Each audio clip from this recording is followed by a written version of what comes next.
Cool. Everything's gonna work out great today. Welcome to the Superpilotish channel. My name is Graham Wilson, and today in my basement, I'm gonna be talking to you about propeller safety. Yeah, you don't want to get all chopped up. Ooh. so, I guess we'll kind of start off today and talk about my last disaster episode. Let me adjust my chair. There we go. That's a little better. And yeah, my last episode, I was experimenting with a new kind of camera setup and StreamYard, and it just wasn't quite working on the sound. So I won't be doing that anymore. And I just kind of had to experiment there.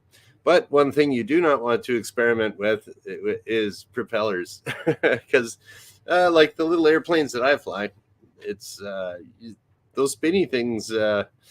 They can cause some damage. I've seen them do a number on some birds. Wouldn't want that to be that bird. So I'm going to tell you some propeller safety tips today.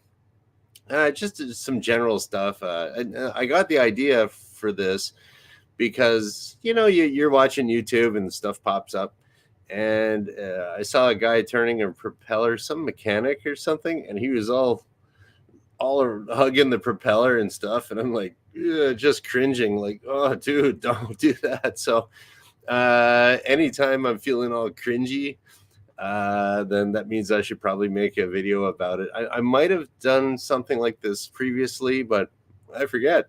So hey Rich. So today we're going to talk about propeller safety tips, that is. And the number one safety tip is always assume the propeller will start. If you've ever been in the military or if you've ever taken a firearm safety course, they always say that you have to assume that the firearm is loaded. And, you might have checked it. Your buddy might have checked it. It doesn't matter. You still have to assume that it's loaded. And hey, Nefarious. Okay, welcome to the show. So it's kind of like the same thing with propellers, is that you have to, there's a number of things that could make that propeller go around. Usually it would be either bad technique by the previous pilot flying the plane, or some sort of malfunction with the starter, or something with the magnetos, or the switch to turn your engine on and off. So there's things that can break, and that can actually make your propeller go around and around, and that's not too cool. So always assume that it is going to start on you. Let me see. I'm going to do the superpilotish 5 today. So need my marker here. Now, if you ever are moving your propeller around, like if it's just sitting there and it's not being touched by anybody or anything, it's just going to sit there. So it's pretty safe. You see it there. Don't touch it. You're cool. Unless maybe there's a pilot inside starting the engine, So if you see someone sitting there, don't assume that pilot can see that you're by the propeller. They might. It's kind of a bad habit that a lot of pilots get into, and they're starting up the airplane and they're looking at their checklist and they're okay, start propeller. Like, you didn't look to see if there's like anyone walking around. So people go, they'll say prop clear or something like that. But a lot of times it just kind of gets into this bad habit of, okay, some pilot in there is going to be starting up. You're expecting him or her to yell out clear. But they might not. I don't know. They'll go clear, start. Okay, they didn't look. Like when you go clear, if you're saying that as a pilot, you should be looking around. Is it clear? Is it clear? Yes. Okay. Clear. Start the propeller.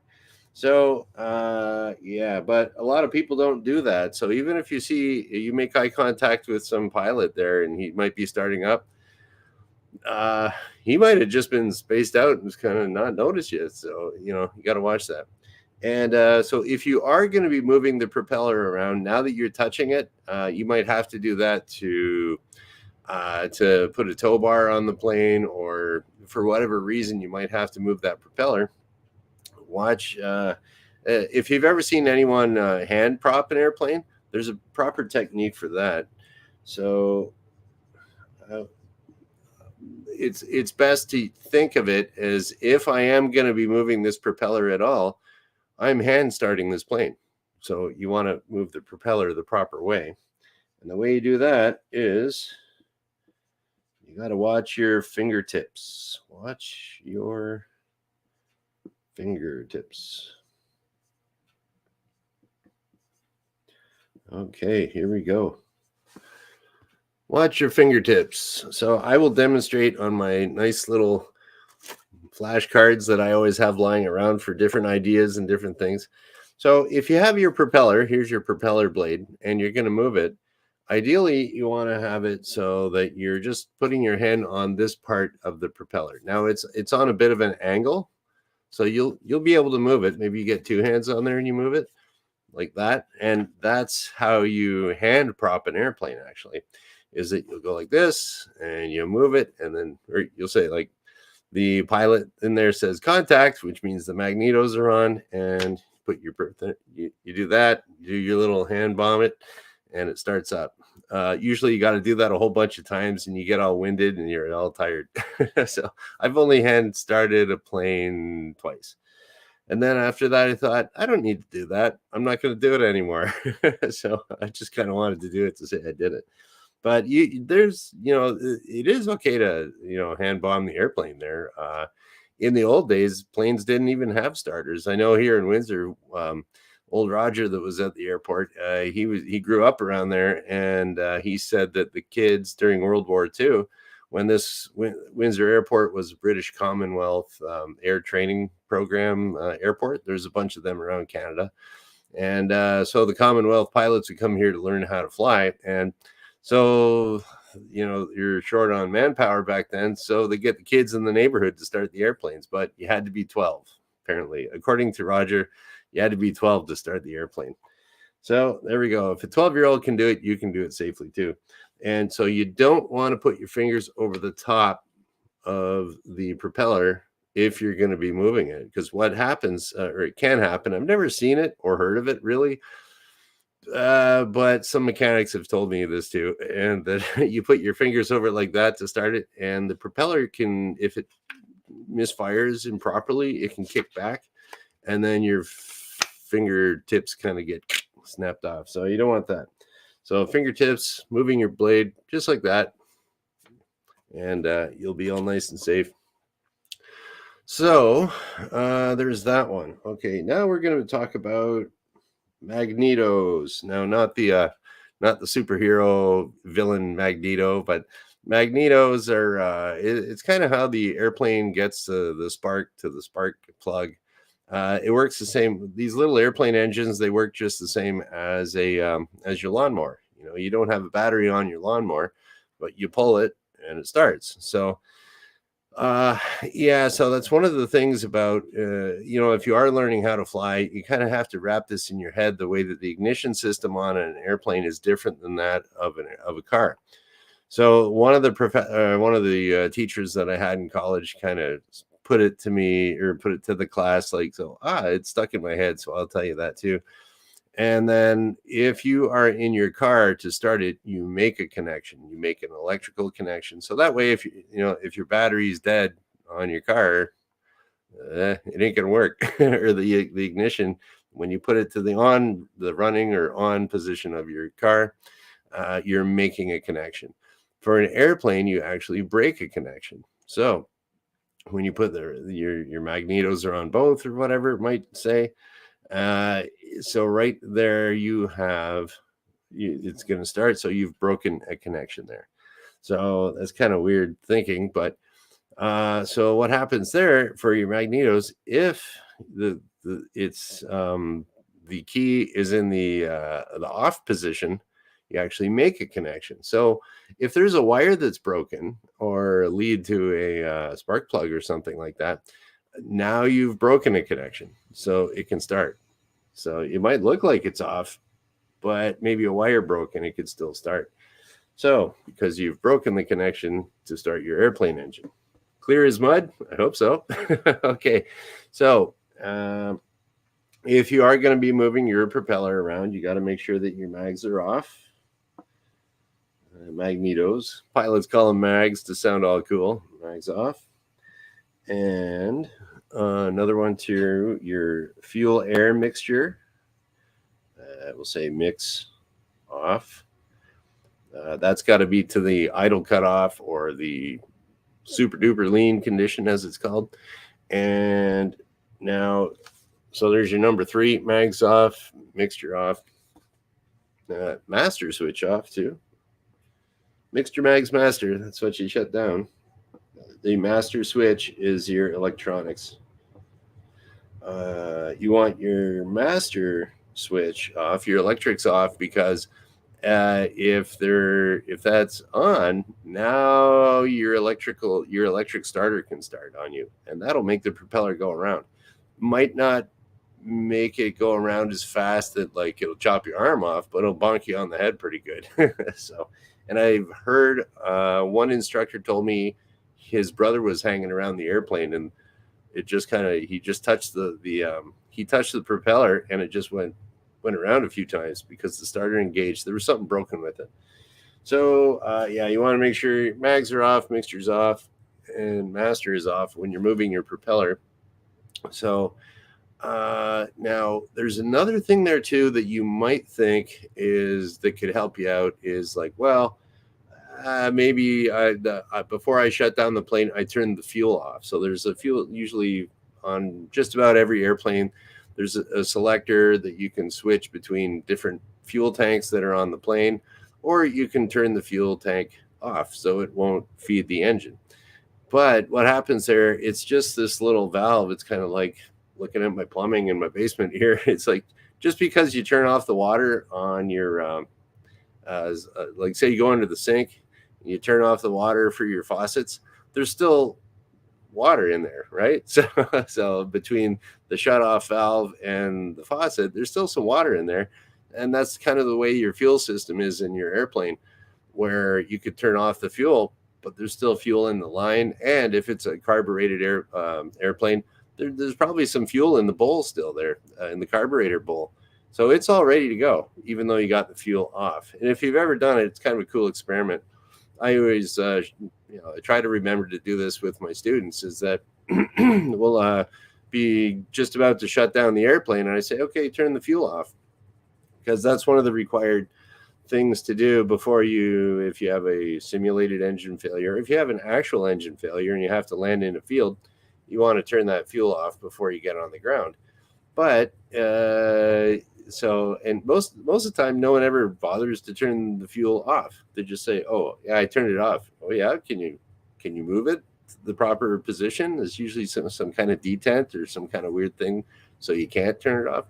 So I always try to get my students to like turn off the fuel actually, and then it's like, okay, we're going to shut down, turn the fuel off. All right. And the propeller keeps going. The engine keeps running. Like, your engine will run for another minute or two just with the residual fuel that's in the line, even if you shut off the fuel. So if you're moving your propeller around, I got the fuel shut off. Well, there's still gas in the system there. So be careful with that. And another little thing that I do that I invented myself, so this will keep your propeller from chopping you, is that you test at the end of your flight to see if you have live mag. Okay, live magneto. That means that during your flight, your plane was jiggling around, a wire broke off, and now your engine won't shut down on you. So that can happen too. Of course, you turn off the fuel, and then your mixture to idle cut off, and then the engine will stop. But it would be weird, to have that happen. So the way that I'll tell you the superpilotish live mag check, and this will save your starter gear too. Okay, so live mag check.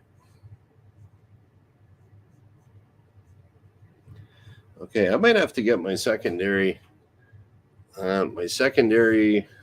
backup dollar store or whiteboard out for this one here. So usually if you have you got your key. What would we have here? So we're going to go I'm going to see if I can draw what it looks like in a pilot cockpit with where you put the key in and turn it. So you're going to have off, right mag, left mag, both. Okay, this isn't looking that great, but you'll get the idea.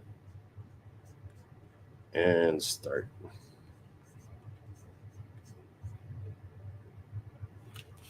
Okay, so we're going to go boom, boom, boom, boom, boom. I think that looks about right. Yeah. So that's your key would be, we're going to put the key in the off position here. We'll be nice and safe, and the key is in the off position. Okay, and so you can turn your key from your off to your right magneto, left magneto, both magnetos, and to the starter. So the way you would start your plane is you put it on the starter, propeller starts cranking around, and then you go back to both mags, and then your engine's running. But so the way that a lot of people do it when they're checking for a live mag at the end of a flight, okay, you're going to be running on both. And if you switch it just very quickly over to off, you'll hear the engine kind of start to die, and then you go back to both. Most people, they go both and they go off, back to both. And then when that happens, a lot of times they go too far and they engage the starter. That's not good. So you can wear out the teeth on the starter. So the way I teach it is that instead of, if you're doing your live mag check at the end, I've never heard anyone else do it, but this is the way I do it. So you're going to go off right, left, both. So that way you're not going to overrun your both and engage the starter. I don't know. That's my idea. So you're going to go quickly off right, left, both. And then you'll hear the engine conk out a little bit. Okay. Now, if the engine continues running normally, you're going to go off and the engine's still running. Okay. Now you've got a broken wire. You've got a live mag. What do you do here? So that's what I'm going to be kind of. I would always do this. So when I was examining a student or a candidate for a flight test, and I forgot to give an emergency procedure. So at the very end, we're shutting down. I'm like, oh, live mag. That's my other emergency one. And that's kind of a good, I kind of like to hear their answers whenever I was testing them that way, because it's not something that's in the manual. It's not something that maybe you've even really come across too much. And so it's like, it really gets you, as an examiner, you really get to know, okay, does this person understand how this works? Can they think outside of the box a little bit? If they're given a scenario, can they adapt to it? And because that's when you're flying, something can pop up and you got to deal with it. So if they can get this one right, it's like, yeah, they're thinking, they're sharp. That's good. They deserve their license. So most of the time they get it. Actually, I've never had to fail anyone. They figure it out eventually. So I would say, okay, now what would you do if we did our live mag check here and you have a live mag? And then they go, well, I'd shut down the engine. I'm like, okay, how would you do that? You can't turn the magnetos off. Well, just normally with the mixture. Yes. Okay, cool. So now you have shut that down. Okay, that's a pass. You know what to do. And then I would say, okay, would you do anything else? I don't know. Okay, you passed. And then in the debriefing, I might say, did your instructor ever tell you about this? And they say, no. Well, so, okay. What you would do is if there's two people there, there's a live mag. Okay, shut it down with the mixture. And then one person stays with the airplane to make sure no one touches the propeller. The other person goes and gets a mechanic or the owner of the airplane or something. You could, if there is a live mag, you could open up the cowling. You could pull the leads off the spark plugs. If there's no spark, it's not going to start. I don't know exactly what a mechanic would do in that case. I've never actually seen it, but just make sure that no one's around. Or if you do have to leave the airplane, you can, how would you do the mixtures off? Get a note or something, a piece of paper, something, put it, attach it to the propeller, hopefully without touching it and too much. And then say, live mag, do not touch, danger, something like that. Okay, so there you go. Live mags. What's number 5? Oh, actually, that was number 5. I just didn't write it down. Okay, well, I'll write it down. What to do for a live mag. Oh, that's right, because I had live mag checks. And then the 5th one will be, what do you do? What if it's live? It's apostrophe S. Okay, there we go. Very piloty today, very safety-ish. But, it is a pilot show. I can't be talking about gardening all the time. And but I like to mix it up just because I can. And but here we go. We'll do a little recap on this and we'll see if there's any questions or anything. Okay, propeller safety tips. Assume the propeller will start. Assume the firearm is loaded. Okay, watch your fingertips. Do not put your fingertips over the edge of the propeller when you're moving it. Put them on the side. Go like that. If it kicks back, no problem. All right. Mags off, mixture off, master off. Okay, make sure that's all off before you're moving your propeller. And if you're doing your live mag check, you could try it the superpilotish way at the end of your flight. You're going to momentarily turn your key to the off position very quickly. You'll hear the engine kind of die out, and you're going to go off right, left, both. Instead of going off both, where most people will overshoot that at some point and go off, start, oops, both. Now you've just broken your starter, possibly. I've done it. Everyone's done it. And that's why I actually, when I started teaching everyone how to do that at the flying where I used to work there, the amount of times that we had to rebuild starters or, the gears would grind off or something like that, we went through less starters that way once that we switched to that technique. So that'll save you money too. Okay. And what if your mags are live? You do not want that propeller starting on you, going around and around, unless you want it to, and you're clear. If it's live, stay with the airplane, have someone else go get help or whatever you want to do. Or if you have to leave it there, don't just leave the propeller sitting there with the live mag. Put something either, ideally on the propeller, if you can do it safely, or put it in the cockpit right over the ignition switch. Something like that. So if someone goes to do a walk around, they start off in the cockpit and they say, "Ooh, live mag." Okay, I'm not doing a walk around on the plane. So there we go. 5 super pilotish tips. There we go. All because I saw someone on YouTube, goofy around a propeller and made me cringe. So here we go. A little piloty today, but we'll see if there's any comments, questions, anything like that. Okay, what do we got here?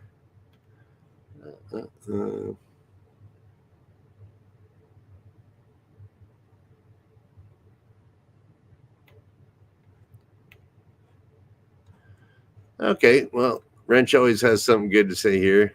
He's a good devil's advocate too. So, okay, used to hand start as 320 Musketeer often, though I don't want to minimize the safety aspect of treating it like it's a loaded gun. I really believe it takes 4 or 5 really good spins. Yeah, and the thing is, like, usually when you do hand prop an airplane, you usually never get it on the first shot, but there's the chance that you can. So, I see what you're saying there, Wrench.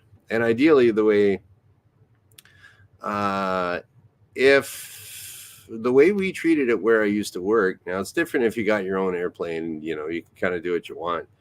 But the way we treated it is if the battery was dead, no one's allowed to hand prop the airplane. If the battery was dead, that is a defect. It goes in the book. The plane's grounded till you get the battery checked out. That kept all of that rule.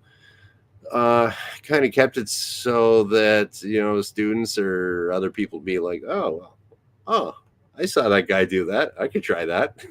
It's like, that's bad if you're not trained how to do it and you're not. Some people are. Say some people have better skills than others for doing different things. We'll put it that way. Okay, what else we got here? Very safe wrench. He yells clear prop on his tractor in his pickup. What's that? In his car. I remember there was this one professor when I went to college. He treated simulators as like absolutely real airplane flights. I mean, you're supposed to do that ideally, but usually students who just hop in and start shooting ILSs or whatever you got to do in the sim. And someone, one of the guys, they said, "Oh yeah, Mr. So and So got in this other thing," and he brought his headset with him. And before he was starting off the simulator, he just screams it out, "Clear prop!" And they're like sitting in the other sim, like looking at this guy, like, well, I mean, it is realistic, so I have a hard time treating simulators as realistic because I just I don't know. You should. I try to, but in my mind, it's just a video game. So, yeah, I mean, like if there's no chance of me dying, it's like, yeah, so what? So, anyways, what else we got here? Okay. Yeah, in a Cessna, that fuel valve hasn't turned in 2 years.